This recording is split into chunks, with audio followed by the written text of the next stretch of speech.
Good afternoon, this is Wargame, airland battle and another deck thing.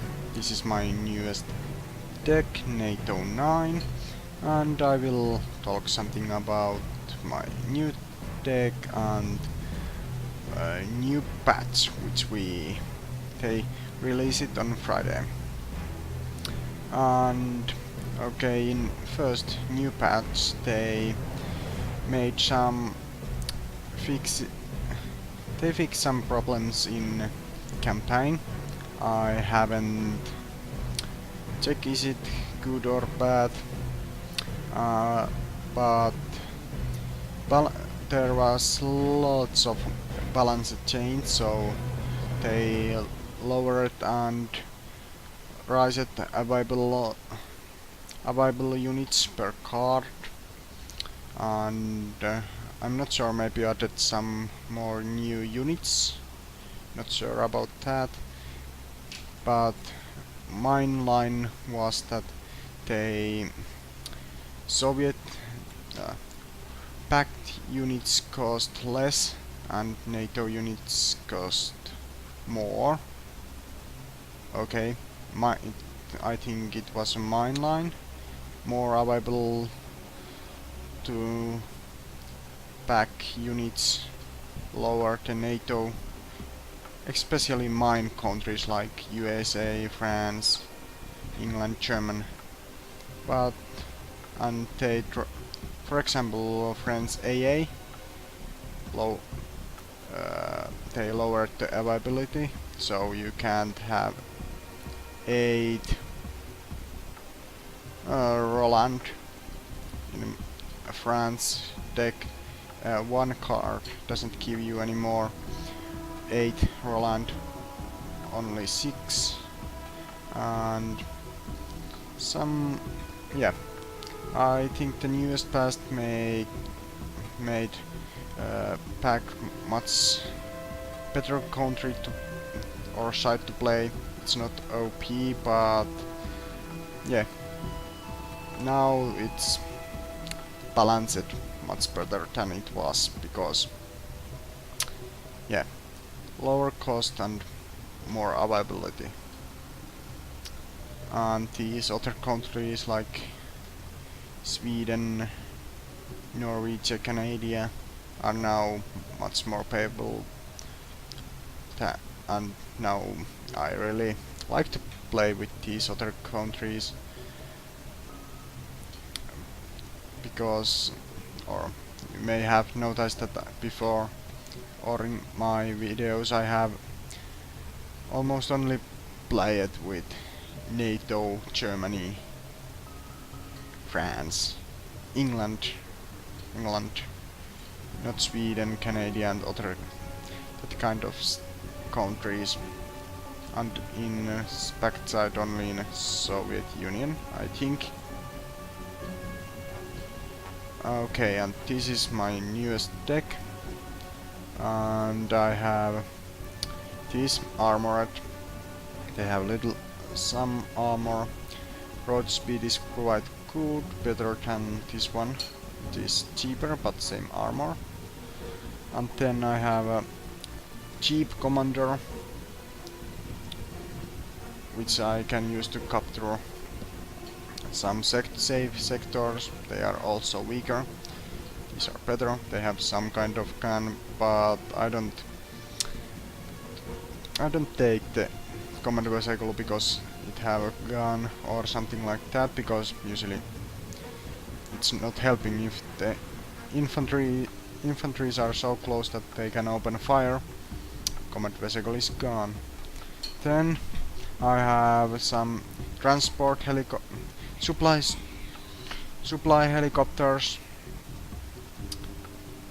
I just took the Canadian one because I am using all NATO side deck. This is all NATO all country deck, and these two have same cost and same fuel capacity. And then Jupiter VLKV MD Jupiter cost 20. It have more supplies than this one, because this I can only call in 8 of these, and I can call in 10 of these, and these have less supplies than one hemp, but I think that hemp is bigger target. I don't know.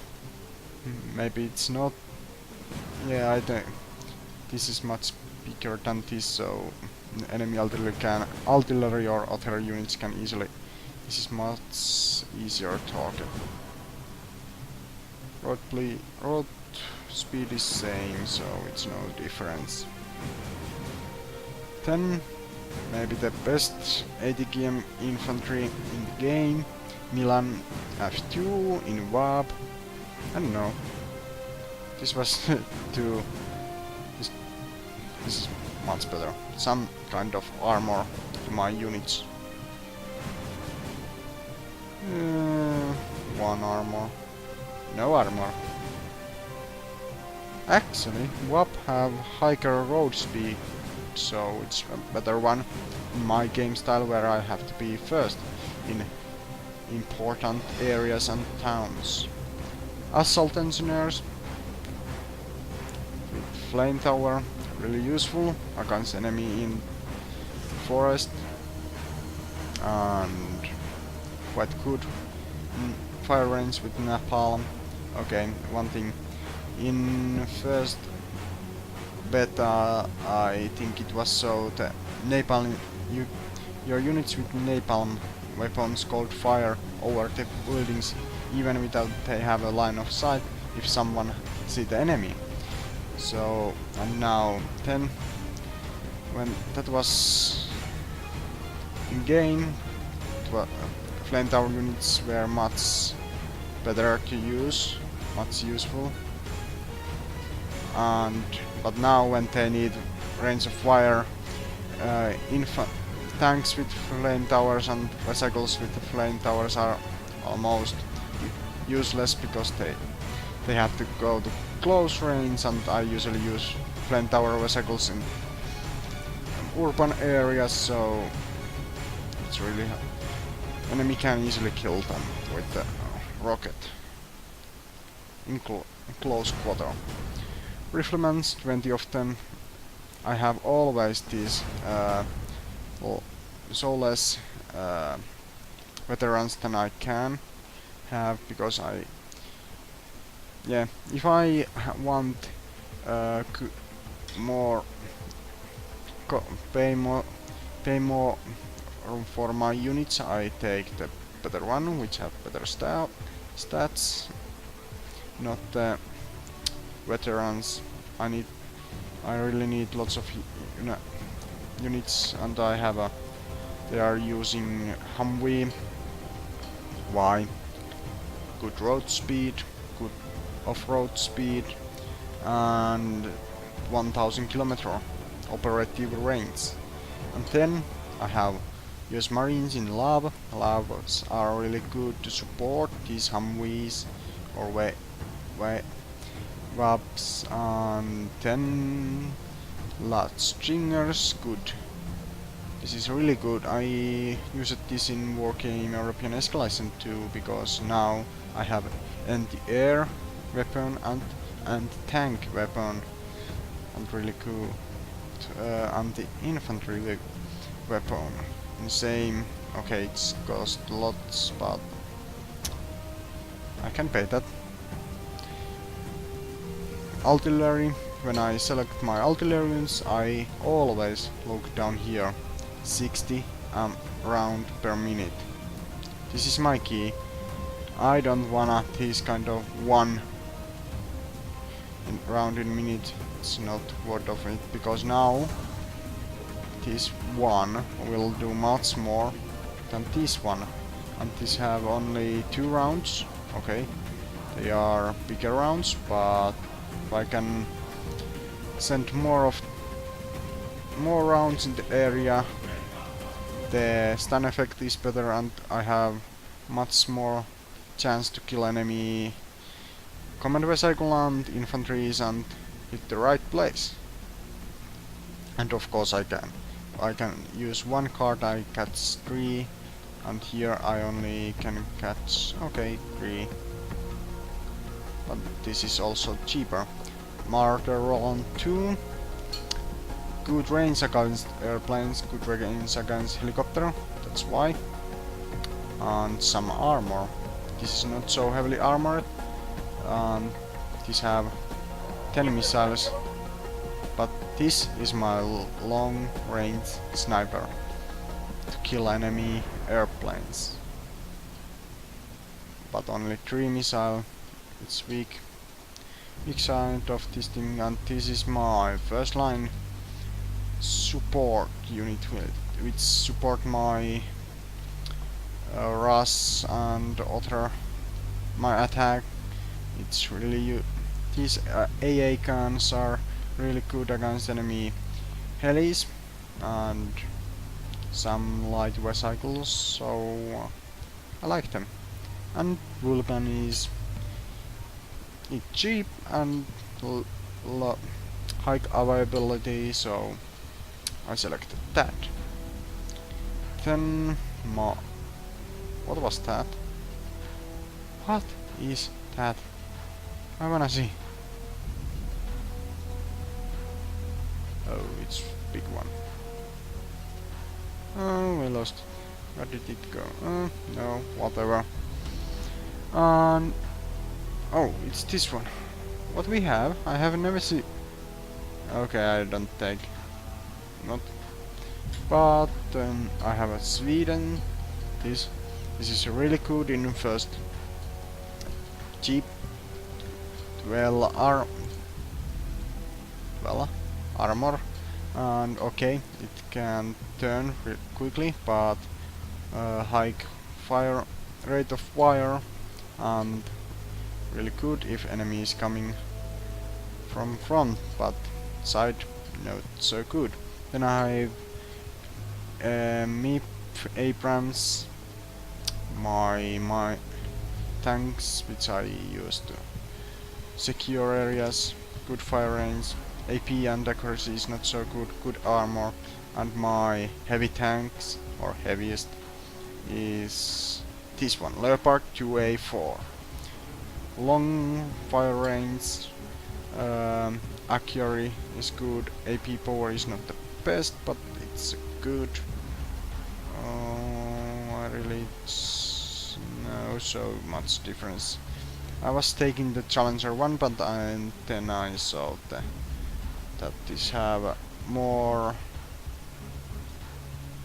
fuel, so it's better. To me, who have less, I don't have a fob. Oh, actually they dropped the fob price.